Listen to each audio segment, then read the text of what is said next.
Kaç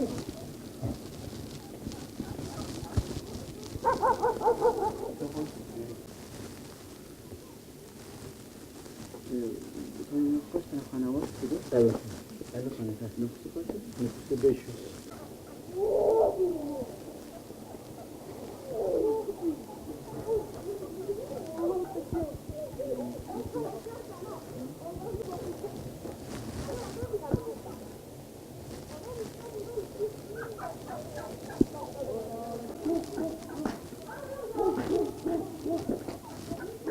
Yavaş yavaş.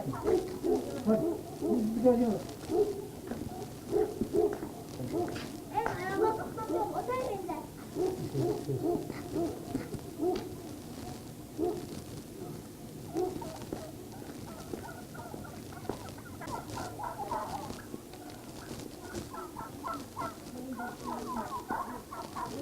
Ne hayvancılığında? O da alayım mı? Şimdi o belgesel. Ya. Ver bak.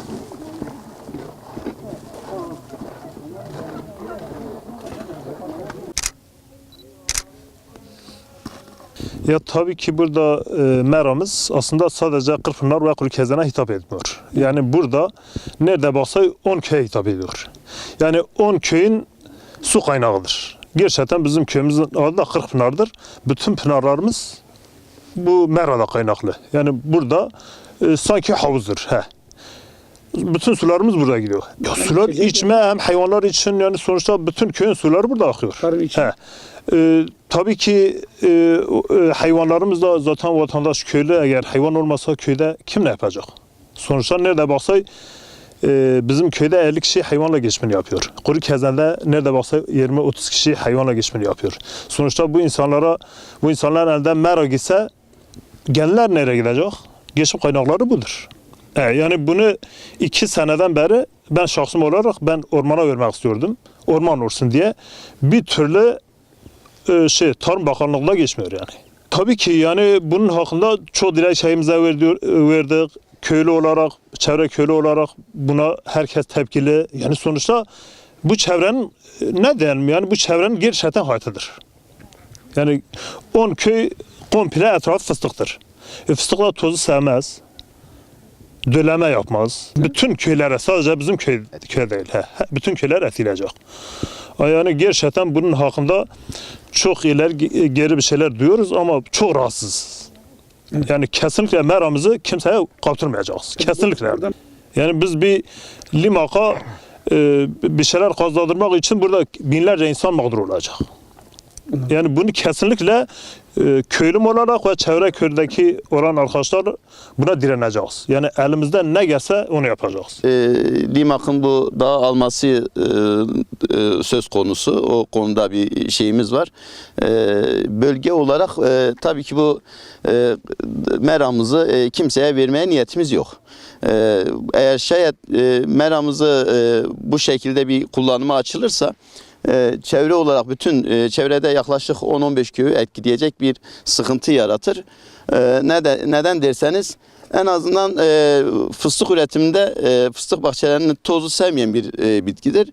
Ve bu da eğer tozlama falan olursa ağaçlarımıza büyük zarar verir. İkincisi ekolojik olarak dengemizi bozar. Yani hem hava akımı hem su depomuzu hem farklı konularda tabii bunlar teknik anlamda ziraat mühendislerimiz, Tarım İl Müdürlüğümüz, ziraat odamız falan buranın incelemesini yaparsa bize büyük zarar vereceğini zaten tespit ederler. Bu konuda da eğer böyle bir zararı göreceksek, toplum olarak böyle bir zararı göreceksek mutlaka devletimiz ve yetkililerimiz buna izin vermeyecektir. Biz buna inanıyoruz ve bu şekilde ilerlemesini talep ediyoruz. Yani mutlaka bu konuda gayretlerini gösterip böyle bir işleme açılmaması için gerekeni yapılmasını kendilerinden istiyoruz. Tabii ki yani hayvancılığı zaten büyük ölçüde etkileyecek. Yani her bakımdan bizi etkileyecek bu meranın yok olması. Yani hayvancılık giderse burada hayvancılıkla uğraşan ailelerimiz var. Bunlar yani zaten merkeze bir göç var. Bu şekilde olursa merkeze farklı bir göç daha başlayacak. Yani en azından köyde kimse kalmaya, köylü köyde yaşamımızı sürdürmemiz lazım. Yani biz köylü olmasa zaten şehirli ne yapacak? Yani merkezde üretim yapamasak artık şeylere geçmiş. Yani tabii şeyler yemiyoruz artık. Şey yapamıyoruz. Onun için yani bunu da bir göz önünde bulundurmak lazım tabii ki. Yetkililerimizden rica ediyoruz. Bu konuda gereken gayreti gösterip bu şekilde bir işlemin olmamasını talep ediyoruz kendilerinden. Bu köy meramızı çimento fabrikası Limak 2 yıldan beri üstümüze çölenmektedir. Biz köylü olarak rahatsız olmaktayız. Hayvancılığı bitirecek. Köylü mağdur ediyor. Bunu vatandaşlar ne yapacağını bakanlarımız, milletvekillerimiz bunu engellesinler. Çünkü bunlar köyde göç ederse çoluk çocuk ne hala düşecek? Hayvancılık bittikten sonra köyde ne yapacaklar? Ondan sonra fıstık ağaçlarımız gitmektedir. Gider yani. Toz dumana dayanmamaktadır. Onun için bu Esemkulu köyü, Tülmen, Kurukezen, Kırpınar, Yarımtepe, Mustafacık, Kalacık bunlar yok olmaktadır.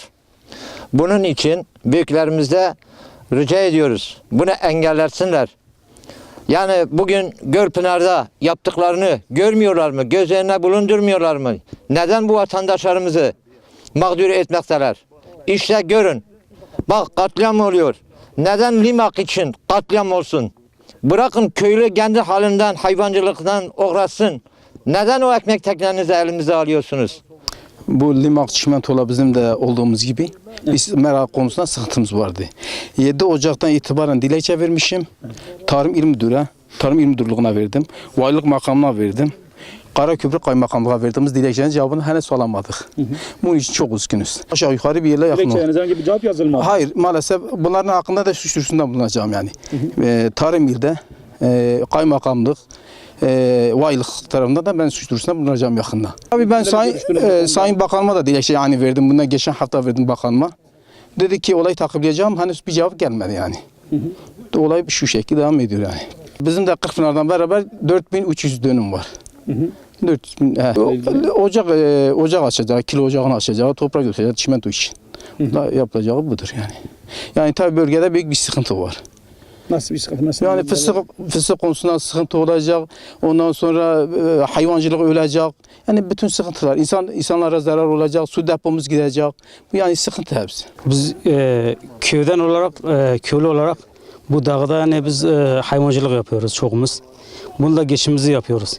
Şu anda bu dağ giderse elimizden, yani Limak marin ocağı açarsa ondan dolayı biz hepimiz yani burada geç edip şehre gitmemiz mecburiyetine kalacağız.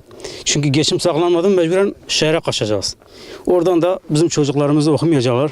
Yani gücümüz olmayacak. Ondan dolayı ya esrarkeş olacaklar ya da hırkız olacaklar çocuklarımız. Yani burada en azından bir geçimini sağlayabilirler hayvancılıktan dolayı. Sağ olun, teşekkür ederiz. Bu dağımızdan daha önce Orman Müdürlüğü'ne gittik.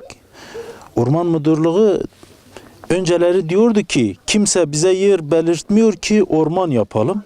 Biz Orman Müdürlüğü'ne gittik. Bize dediler ki belli bir miktar para ödeyeceksiniz. Biz o parayı da ödedik orman olması için bizim dağımızın. Yani Limak'ın getirip burayı enkaza çevirmesinden yana yeşillik olmasını tabii ki daha tercih ediyoruz.